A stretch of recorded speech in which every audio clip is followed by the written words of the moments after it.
जंगल में बारिश का मौसम आने ही वाला होता है। सारे पक्षी अपनी मौज मस्ती में घूम रहे होते हैं। उनको कोई फिक्र नहीं थी कि बारिश के मौसम में वो क्या खाएंगे और क्या पिएंगे। लेकिन उसी जंगल में एक टोनी चिड़िया भी रहती थी। टोनी चिड़िया बहुत ही ज्यादा अक्लमंद थी। पूरे जंगल में टोनी चिड़िया से ज्यादा कोई भी अक्लमंद नहीं था। टोनी चिड़िया बहुत ही ज्यादा चिंतित थी क्योंकि अभी बारिश का मौसम बहुत ही करीब था और सारे जंगल के पक्षियों ने अभी तक दाना जमा नहीं किया था। चिड़िया बहुत ही ज्यादा परेशान हो रही होती है कि बारिश होगी तो फिर क्या होगा। बारिशें बहुत ही करीब हैं और अभी तक हमारे जंगल में किसी ने भी दाना जमा नहीं किया है। पता नहीं बारिश होगी तो फिर हम क्या खाएंगे। हमें कुछ तो करना होगा जिससे हम बारिश के दिनों में आराम से बैठकर दाना खा सके। हम सारे पक्षी मिलकर कुछ ऐसा करेंगे जिससे हम पक्षी बारिश के मौसम में आराम से बैठकर दाना खा सके। फिर टोनी चिड़िया के दिमाग में एक योजना आती है और टोनी चिड़िया कहती है, हाँ, एक काम हो सकता है। अगर हम सारे पक्षी मिलकर थोड़े थोड़े चावलों के दाने इकट्ठे करेंगे तो काफी चावलों के दाने इकट्ठे हो जाएंगे और फिर हम उन चावलों के दानों से चावल की फसल लगा सकते हैं। बारिश तक तो वो चावलों की फसल आराम से पक जाएगी और फिर बारिश में हम उन चावलों की फसल से आराम से अपना पेट भर सकते हैं। अगर ऐसा हो जाए तो बारिश के दिनों तो बहुत ही सुकून से निकल जाएंगे। लेकिन इसके लिए मुझे सारे पक्षियों से थोड़े थोड़े चावलों के दाने चाहिए होंगे। चलो मैं जाकर सारे पक्षियों से थोड़े थोड़े चावल जमा करती हूँ। फिर टोनी चिड़िया पक्षियों के पास जाने लगती है। टोनी चिड़िया तोते के पास जाती है और तोते से कहती है, अरे तोते भैया, मेरे दिमाग में एक योजना आई है। देखिए ना, बारिश के दिन कितने करीब हैं और अभी तक किसी भी पक्षी ने दाना नहीं जमा किया है। अगर हम सारे पक्षी मिलकर थोड़े थोड़े चावलों के दाने जमा कर ले तो हम उन चावलों के दाने से एक बड़ी सी चावलों की फसल लगा सकते हैं जिसमें हम बारिश के दिनों में आराम से उस फसल को खा सकते हैं। हाँ चिड़िया बहन, आप बिल्कुल ठीक कह रही हो। मेरे पास अभी थोड़े से चावलों के दाने पड़े हैं। मैं आपको वो दाने दे देता हूँ। फिर आप दूसरे पक्षियों से जाकर चावलों के दाने जमा कर लो। हाँ हाँ तोते भाई, लाओ वो चावलों के दाने दे दो और फिर मैं जाकर बाकी पक्षियों से भी चावलों के दाने जमा कर लेती हूँ। फिर तोता एक पोटली में थोड़े से चावलों के दाने उस चिड़िया को दे देता है। टोनी बहन, ये चावल के दाने मैंने बहुत ही ज्यादा मेहनत से जमा किए हैं, इसलिए इन चावलों की जिम्मेवारी आप पर है। हाँ तोते भाई, आप बिल्कुल भी चिंता मत करो। जब चावल की फसल अच्छे से लग जाएगी तो उसमें से आपको आपका हिस्सा मिल जाएगा। इतना कहकर चिड़िया वहाँ से चली जाती है। फिर चिड़िया बुलबुल के पास आती है और बुलबुल से कहती है, बुलबुल बहन, बारिशें बहुत ही करीब हैं, इसलिए मैंने एक फैसला लिया है कि हम सारे पक्षी मिलकर थोड़े थोड़े चावलों के दाने जमा करते हैं और उन चावलों के दानों की एक बड़ी सी चावल की फसल लगाते हैं और बारिश के मौसम तक तो वो फसल अच्छे से पक जाएगी और फिर हम उस फसल से बारिश के मौसम में आराम से बैठकर दाना खा सकते हैं। ठीक है चिड़िया बहन, आप कहती हो तो मैं आपको चावलों के दाने दे देती हूँ, लेकिन हाँ, मुझे मेरा हिस्सा बाद में जरूर चाहिए। बुलबुल बहन, आप बिल्कुल भी चिंता मत करो, मैं आपको आपका हिस्सा जरूर ला कर दूंगी। इतना कहकर चिड़िया बुलबुल से भी दाने ले लेती है और वहाँ से चली जाती है। फिर टोनी चिड़िया एक कबूतर के पास आती है और कबूतर को भी यही कुछ कहती है। चिड़िया कबूतर से भी चावलों के दाने लेकर वहाँ से चली जाती है। चिड़िया वो सारे चावलों के दाने अपने घोंसले में ले आती है और कहती है, चलो, अब सारे पक्षियों ने मुझे थोड़े थोड़े चावलों के दाने दे दिए हैं, बस अब कालू कौवा बचा है। मैं कालू कौवे के पास जाती हूँ और उससे भी थोड़े चावलों के दाने ले आती हूँ।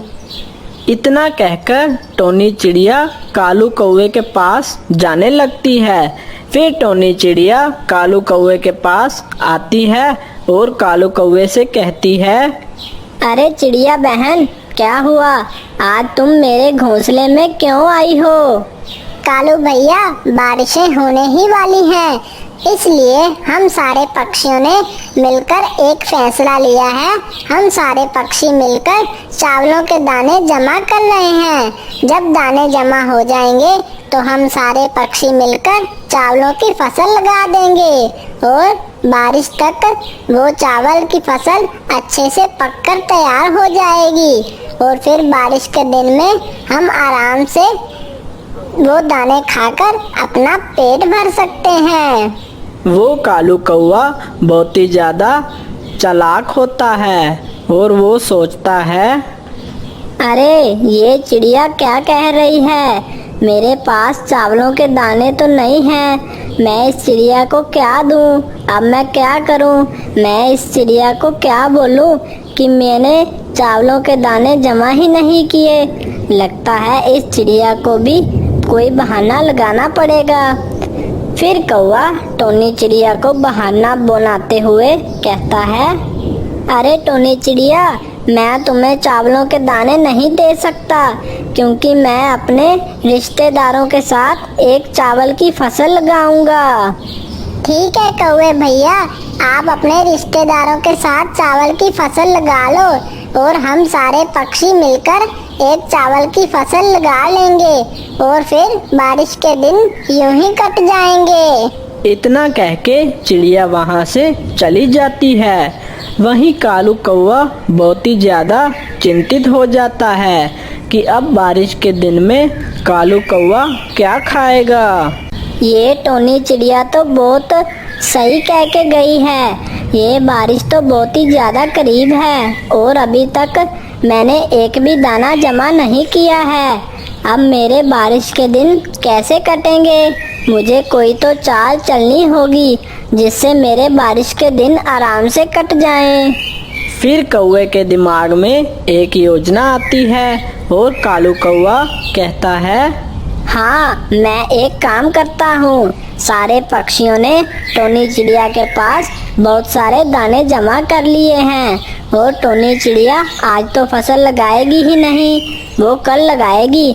तो क्यों ना आज रात को सारे चावलों के दाने चोरी कर लूँ और अपनी अलग फसल लगा लूँ। इस तरह मेरे बारिश के दिन बहुत ही आराम से कट जाएंगे। फिर रात हो जाती है। सारे पक्षी और टोनी चिड़िया सो जाते हैं। वहीं कालू कौवा टोनी चिड़िया के घोंसले में आता है और टोनी चिड़िया के सारे चावलों के दाने चोरी करके वहां से चला जाता है और अपने घोंसले में आ जाता है और कहता है, अरे वाह कौवे, तुमने तो बहुत ही आराम से उस चिड़िया के सारे चावलों के दाने उठा लिए। चलो अब जल्दी से जाकर इन चावलों के दानों को जमीन में बो देता हूँ। फिर कालू कौवा सारे चावलों के दाने जमीन में बो देता है। अगले दिन बहुत ही ज़्यादा जोरदार बारिश होने लगती है और वही टोनी चिड़िया बहुत ही ज़्यादा परेशान हो जाती है क्योंकि अब टोनी चिड़िया के सारे चावलों के दाने चोरी हो चुके होते हैं। अरे अब मैं क्या करूं? चावलों के दाने तो किसी ने चोरी कर लिए। अब जब सारे पक्षी मुझसे चावलों के दाने मांगेंगे तो मैं उनको क्या जवाब दूंगी? वहीं बारिश की वजह से कालू कौवे की बहुत अच्छी चावलों की फसल लग जाती है। और वहीं टोनी चिड़िया के घर पर बहुत सारे पक्षी जमा हो जाते हैं और टोनी चिड़िया से कहते हैं, अरे टोनी चिड़िया, तुमने तो अभी तक चावलों की फसल ही नहीं लगाई है। चलो हम सारे पक्षी मिलकर चावलों की फसल लगाते हैं। चलो, कहाँ है चावल? अरे तोते भैया, वो चावलों के दाने तो चोरी हो गए हैं। कल रात को जब मैं सो गई थी तो रात को कोई आया और सारे दाने चावलों के चोरी करके यहाँ से भाग गया। चिड़िया बहन, ये क्या कह रही हो?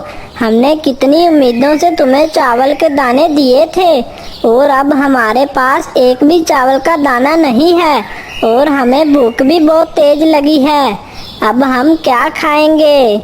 हाँ चिड़िया बहन, अब हम यहाँ से जा रहे हैं और हम थोड़ी देर बाद वापस आएंगे और आप हमें चावल वापस करोगी, वरना हम आपके साथ बहुत ही बुरा करेंगे। हाँ चिड़िया बहन, तुम्हारे पास थोड़ा सा समय है, तब तक तुम सारे चावलों के दाने जमा कर लो और हमें वापस कर दो, वरना हम तुम्हारे साथ अच्छा नहीं करेंगे। इतना कहकर सारे पक्षी वहां से चले जाते हैं। टोनी चिड़िया बहुत ही ज्यादा चिंतित हो जाती है और टोनी चिड़िया कहती है, मैं अब क्या करूं? ना जाने किसने मेरे साथ चावलों के दाने चोरी कर लिए। अब जब सारे पक्षी मुझसे चावलों के दाने मांगने के लिए आएंगे तो मैं उन्हें क्या जवाब दूंगी? मुझे किसी भी तरह चावलों के दाने जमा करने होंगे। टोनी चिड़िया चावल जमा करने के लिए चली जाती है। जब टोनी चिड़िया जा रही होती है तो टोनी चिड़िया देखती है कि कौवा अपने चावल की फसल के पास बैठा होता है। टोनी चिड़िया फौरन उस कौवे के पास आ जाती है। अरे कौवा भैया, आपने चावलों की इतनी बड़ी फसल कैसे लगा ली? आखिर आपके पास इतने सारे चावल के दाने कहाँ से आए?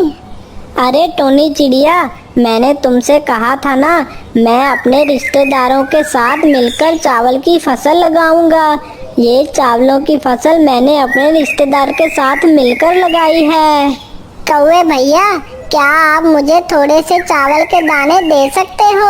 असल में कल रात को मेरे सारे चावल के दाने किसी ने चोरी कर लिए हैं। अब मुझे सारे पक्षियों को उनके चावल के दाने वापस करने हैं। क्या आप मुझे उधार पर कुछ चावल के दाने दे सकते हो? अरे नहीं नहीं चिड़िया, ये चावल की फसल हमारे सारे रिश्तेदारों की है, इसलिए ये चावल की फसल में से मैं एक भी दाना तुम्हें नहीं दे सकता। तुम मुझे माफ करो और यहाँ से चली जाओ। फिर चिड़िया की नजर अचानक उस चावलों की पोटली पर पड़ती है। वो पोटली उस चिड़िया की ही होती है और उस कौवे ने वहाँ फेंकी होती है। टोनी चिड़िया समझ जाती है कि कालू कौवे ने ही उस चिड़िया के सारे दाने चोरी किए हैं, तभी तो ये पोटली यहाँ पर पड़ी है। कालू कौवे, मैं समझ चुकी हूँ कि वो चावलों के दाने तुमने चोरी करे हैं। ये देखो, वही पोटली पड़ी है जिस पोटली में मैंने अपने चावलों के दाने रखे थे। ये पोटली यहाँ पड़ी है, इसका मतलब तुमने मेरे चावलों के दाने चोरी किए हैं। ये फसल तुम्हारी नहीं, बल्कि ये सारी फसल मेरी है। टोनी चिड़िया, हाँ, ये चावलों के दाने तुम्हारे ही हैं, लेकिन अब मैं तुम्हें ये फसल वापस नहीं करूँगा। जाओ, चली जाओ यहाँ से। मैं तुम्हें ये तुम्हारी फसल वापस नहीं करने वाला। अच्छा है वो पक्षी तुम्हारे साथ बहुत बुरा करें। फिर वहाँ पर तोता और बुलबुल भी आ जाते हैं और वो सारी बात सुन लेते हैं। अच्छा कालू कौवे, तुम हमारी चिड़िया बहन को धमका रहे हो। हमने सब सुन लिया है कि वे सारे चावल के दाने तुमने चोरी किए थे। अब हम तुम्हें नहीं छोड़ेंगे। कालू कौवा सारे पक्षियों को गुस्से में देखकर बहुत ही डर जाता है और डरते डरते कहता है, तुम लोग मुझे माफ कर दो, मैं आगे से ऐसा नहीं करूँगा और ये चावल की फसल भी तुम लोग ले लो। ऐ कालू कौवे, अब हम तुम्हें माफ नहीं करेंगे। तुम हर बार गलती करते हो और माफी मांगते हो। कितनी गलतियां करते हो तुम। अब से तुम्हारी यही सजा है। ये बारिश खत्म होने तक तुम भूखे ही रहोगे और हम तुम्हें इन चावलों की फसल से एक दाना भी नहीं लेने देंगे। चले जाओ यहाँ से तुम। फिर कालू कौवा शर्मिंदा होकर वहां से चला जाता है और पूरी बारिश भूखा ही रहता है। अगर मैंने चिड़िया बहन से झूठ ना बोला होता और चोरी ना की होती तो शायद चिड़िया बहन मुझे कुछ दाने खाने को दे देती, लेकिन मैंने चिड़िया बहन के साथ बहुत ज़्यादा गलत किया है। अब मेरी यही सज़ा है कि मैं पूरी बारिश भूखा ही रहूँगा।